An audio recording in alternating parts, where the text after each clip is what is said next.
আসসালামু আলাইকুম বন্ধুরা, নতুন একটা ভিডিওতে তোমাদের সবাইকে স্বাগতম। আজকে আমি আমার কবুতরের খাবারের কোয়ালিটিটা দেখাবো। এই যে আমার কবুতরের খাবারের কোয়ালিটিটা দেখতে পাচ্ছেন। এই কবুতরটা খাবারটা আজকে আমি নিয়ে আসছি।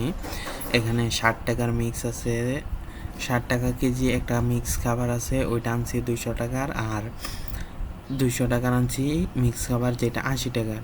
এখানে অতিরিক্ত 50 টাকার গম, 50 টাকার ডাল আর 50 টাকার ভুট্টা ভাঙ্গা আমি অ্যাড করছি। আর ধানের কথা যদি বলি, ধান আপনার কিছু অ্যাড করা আছে, তার সাথে আমি কিছু ধান অ্যাড করব ইনশাল্লাহ। এই যে আমার এখানে ধান আছে অতিরিক্ত একদম, এখান থেকে আমি কিছু ধান অ্যাড করবো। এই ধানটা কি ধরছিল, এই জন্য দেখতে পাচ্ছেন হাতে কীরকম ময়লা এসে পড়ে। আর ধানটা হাতে নিলে এটা আমি অবশ্যই ঝেড়ে খাওয়াবো। আপনি দেখতে পাচ্ছেন খাবারের কোয়ালিটিটা কি সুন্দর।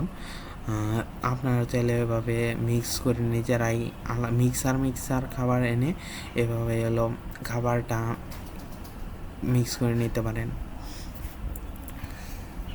এখানে আমার 550 টাকার খাবার আছে, মিক্স খাবার।